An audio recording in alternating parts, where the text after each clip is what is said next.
righty, let's go all the way back to Friday night. Storm 22, Sharks 14, and the Melbourne Storm did what the Melbourne Storm do. They played controlled, near perfect, aggressive rugby league to defeat a brave, somewhat weary, not at their best Cronulla Sharks. I think that's a fair summation. The inclusion of Jerome Hughes was absolutely significant, not just his try, his control, what he brought to everyone else in the team. I thought Stefano Utoikamanu was probably his best game for the Storm. If it wasn't this game, then it was the game against the Dogs in the first week of the finals. And if it wasn't that game, it was the game against Parramatta that we called about 3 weeks before that. So Stefano has gone down there and absolutely found his feet under Craig Bellamy, who, by the way, Craig, congratulations, just your 11th grand final in 23 years. 11th grand final in 20 years. Took him 3 years to sort of work it out. All right, okay, we've got a bit more work into these guys, And then 11 grand finals in 20 years. It is quite extraordinary.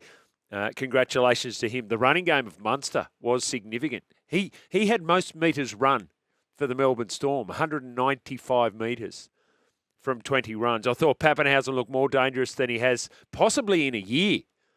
I thought that was one of his best games that I've seen him play for a long, long time. And just as I said, as I was sitting out here watching the game with Brett Kamali and Scott Sattler, gee, Harry Grant's been relatively quiet. Harry Grant sets up the match-winning try. And in the end, it was too much for the Cronulla Sharks. And we'll get to it very shortly, but you don't finish top four, you don't win the first week, and it's all in front of you. Crucial non-kick from Nico Hines at the end of the game. We can talk about that. If you had the 8.5, I did.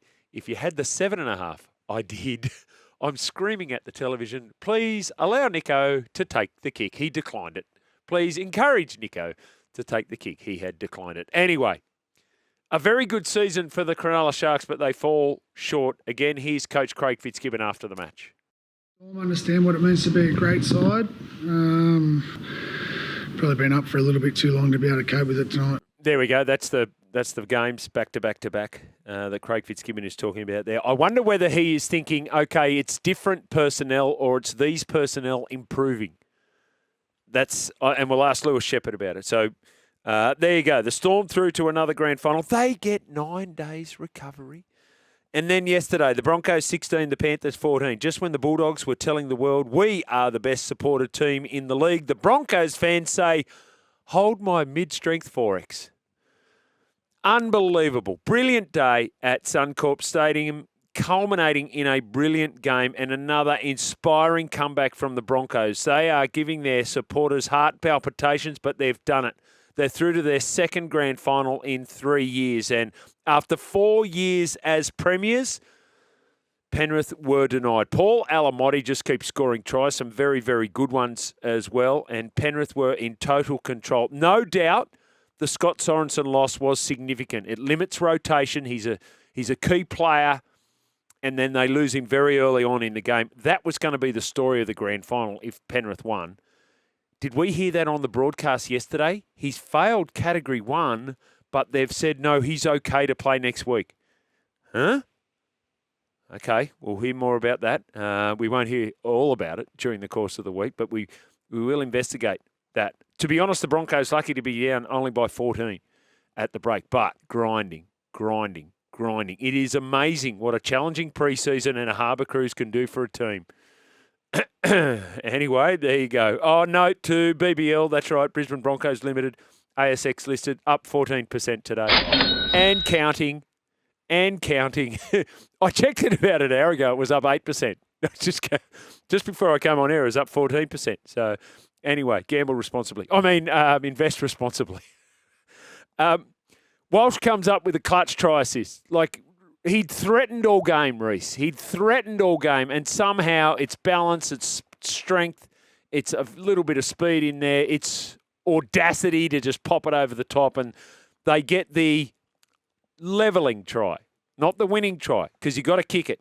And then Reece Walsh says, no, it's Adam Reynolds, who is there to exercise some demons, and he kicks a pressure goal. And then Payne Haas, as we spoke about with Julian King. Payne Haas, he just redefines what final performances for middle forwards are in the modern era. Okay, he has completely redefined that. In what way? 80 minutes, 20 carries, 182 run meters, 82 post-contact meters. He nearly had more post-contact meters than Jordan Ricky had meters. No slight on Jordan Ricky. That's just what Payne Haas does. 4 tackle breaks, an offload, 46 tackles in the middle of the field in absolute sapping conditions, 0 misses. 0 misses. If you think you're seeing the best front rower of all time, trust your gut. And so the stage is set. As I said, the market has the Storm slight favourites. I cannot split them. And a final point, please give Grant Atkins the refereeing job for the grand final. If I could just make a blanket call for the league on that one, that would be absolutely fantastic. Incredible performance from Ivan Cleary and the Penrith Panthers. They were last after round 12. That is widely known. Here is Ivan talking about squeezing the lemon for 2025. I'd like to think there's, more in us. Obviously, I'm not going to win it this year, but we definitely showed a fair bit to fight back from a poor start, that's its own story, but doesn't need to be told today. But probably some lessons in there, and but ultimately just not quite good enough this year.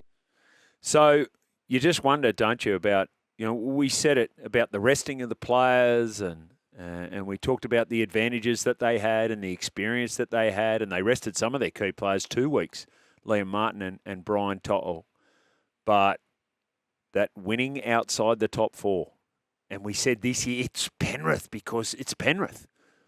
The reason is it's Penrith, and yet even Penrith couldn't get it done. Here's Michael Maguire talking about the lead up to the grand final, talking about the recovery that they are afforded compared to the Melbourne Storm. I reckon that's a talking point that you guys will dance around. That's a load of garbage. Players play on a Wednesday and they play on a Friday in our competition. We've got 7 days to get ready. Perfect. Who's Madge talking to there? Me, Maestro, you, the listener? No. He's talking to the playing group. We are eliminating excuses. Although when you're a high-level athletes like these guys are, you probably have eliminated excuses already. I have zero doubt that Payne Haas has eliminated excuses from his language when you see him play like that. But that is the setup. That's what we have. We have no Sydney team. Well, yes, we do. The Roosters on Saturday night, 17-16. Oh, what? How tough was that? Anyway, well done. They have made it into the grand final again. Oh, no, I'm as shocked as anyone. It's the Roosters v the Broncos in the NRLW grand final. You will hear that exclusively on SEN.